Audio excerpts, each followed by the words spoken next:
வீடு ஃபுல்லாவே கொஞ்சம் கொஞ்சமா ஆர்கனைஸ் பண்ணலான்னு சொல்லி ஸ்டார்ட் பண்ணியாச்சு. ஸோ ஒரு ஏரியாவா ஆர்கனைஸ் பண்ணிட்டு வந்துட்டுருக்கேன்.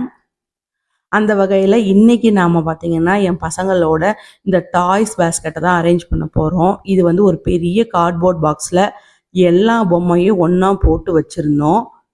இது நாங்க வீடு ஷிஃப்ட் பண்ணும்போது, இந்த பேக்கர்ஸ் அண்ட் மூவர்ஸ் அவங்க மூவ் பண்ணி குடுக்கும்போது, இந்த மாரி பாக்ஸ்ல போட்டு குடுத்தாங்க.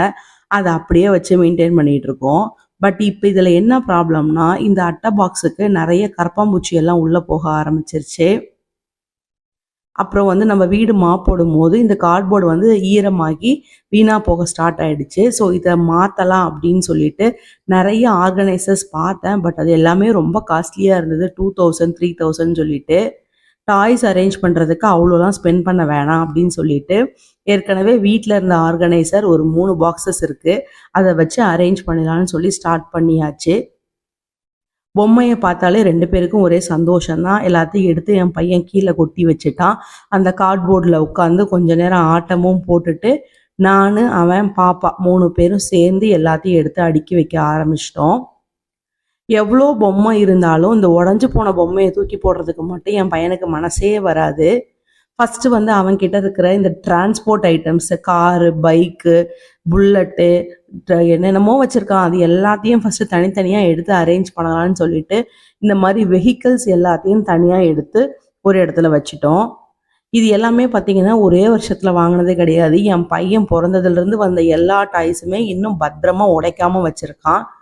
பாப்பாவுக்கு நாங்கள் நிறைய டாய்ஸ்லாம் வாங்குறதில்ல. இதையே 2 பேரும் ஷேர் பண்ணி வாங்கிக்கிறாங்க. இந்த பைக்லாம் பார்த்தீங்கன்னா அவனுக்கு 1.5 வயசு இருக்கும்போது வாங்கினது. இன்னமும் பத்திரமா வச்சிருக்கான். மோஸ்ட்லி உடைக்க மாட்டான். பொறுப்பாக தான் வச்சிருப்பான். இப்போலாம் அவன் டாய்ஸ் வாங்குறதையே விட்டுட்டான். ஏன்னா இப்போ இங்கவே நிறையா இருக்குதுன்னு சொல்லிட்டு. என் பையனோட டாய்ஸில் எனக்கு பிடிச்சது இந்த கார் தான். இது வந்து ஒரு 550ன்னு சொல்லி வாங்கியிருந்தோம். ரேட் அவ்வளோ இருந்தாலும் பார்க்க குட்டி தான். பட் ஸ்பீடு, குவாலிட்டி இதெல்லாம் செம்ம ஒர்த்து. வாங்கி 4 இயர்ஸ் பக்கம் ஆகுது. பத்திரமா தான் வச்சு மெயின்டைன் பண்ணிகிட்ருக்கான். ஸோ அவனையே வச்சு அவனுக்கு பிடிச்சது எல்லாத்தையும் எடுத்து வைக்க சொல்லலாம்னு சொல்லிட்டு நான் வீடியோ ஷூட் பண்ணிகிட்டு இருந்ததுனால ஷூட் பண்ணும்போது மட்டும் அவன் அரேஞ்ச் பண்ணிக்கிட்டு இருந்தான். ஸோ 3 பேரும் சேர்ந்து தான் எல்லாத்தையும் பண்ணிக்கிட்டு இருந்தோம். ஸோ இந்த பேஸ்கெட்டில் அவனோட இந்த வெஹிக்கிள்ஸு, டிரான்ஸ்போர்ட் ஐட்டம்ஸ் எல்லாத்தையும் அழகாக அடுக்கி வச்சுட்டான். பக்கத்தில் பார்த்தீங்கன்னா பாப்பாவும் இருக்கிற எல்லா பொம்மையும் எடுத்து எடுத்து பார்த்து விளையாண்டுக்கிட்டு இருந்தா. நெக்ஸ்ட்டு பார்த்தீங்கன்னா இந்த கன்னு, இந்த பசங்களுக்கு இந்த கன்னு, காரு, பைக்கு இது மேலே இருக்கிற இன்ட்ரெஸ்ட் மட்டும் குறையவே மாட்டேங்குது. எத்தனை கன்னு வச்சுருக்கான் பாருங்கள். எனக்கு தெரிஞ்சு ஒரு 15லேருந்து 20 கன்னு கிட்ட வச்சுருந்துருப்பான். அந்த கன் ஐட்டம்ஸ் எல்லாத்தையும் தனியாக பொறுக்கி வச்சு அதை ஒரு பேஸ்கெட்டில் போட்டாச்சு. இந்த க்ரீன் கலர் பேஸ்கெட்டு, நெக்ஸ்ட்டு காமிக்கிற ப்ளூ கலர் பேஸ்கெட்லாம் பைசா போட்டு வாங்கினது கிடையாது. நான் ப்ரெக்னெண்ட்டாக இருக்கும் போது கவர்மெண்ட்டில் கொடுத்தாங்க இல்லைங்களா, அந்த பேஸ்கெட்டு, அதை இதுக்காக நான் யூஸ் பண்ணிக்கிட்டேன்.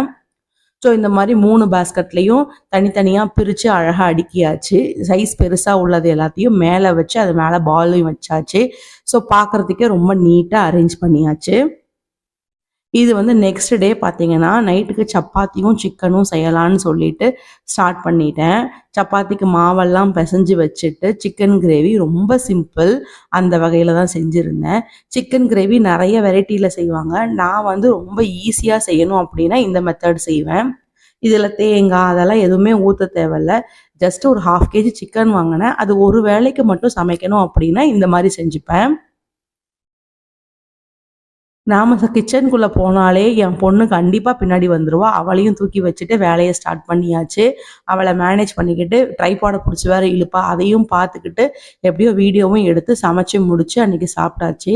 சிக்கன் கிரேவி வந்து ரொம்ப சிம்பிளாக கடலெண்ணெய் ஊற்றி இந்த ஸ்பைசஸ் எல்லாத்தையும் போட்டேன். ஸ்பைசஸ் வந்து ரொம்ப ஜாஸ்தியாக ஆட் பண்ணாமல் 2 பட்டை 2 கிராம்பு இதை மட்டும்தான் போட்டுக்கிட்டேன். இந்த மாதிரி ஆர்கனைஸ் பண்ணி வச்சுட்டு வீடை பார்க்கும்போதே ரொம்ப ஹாப்பியாக இருக்கும். இப்போ பார்த்தீங்கன்னா பசங்க வந்து என்ன பொம்மை வேணுமோ அந்த ஒரு பாக்ஸை மட்டும் எடுத்து விளையாண்டுட்டு திரும்ப அழகாக அடுக்கி வச்சிடலாம். எடுக்கிறதுக்கும் நமக்கு ஈஸியாக இருக்கும். அந்த இடமும் பார்த்தீங்கன்னா ரொம்ப நீட்டாகிடுச்சு இப்போது.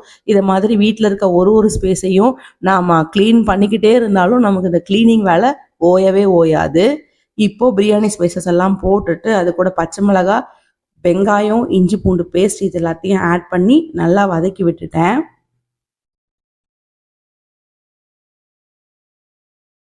இதுக்கு 2 மீடியம் சைஸ் தக்காளியை கட் பண்ணி வச்சுருக்கேன். அதையும் ஆட் பண்ணி தக்காளி நல்லா குழஞ்சி வர அளவுக்கு நல்லா வதக்கி விடணும். நிறைய பேர் இருந்தால் நம்ம தேங்காய் இதெல்லாம் அரைச்சி ஊற்றி செய்யலாம்.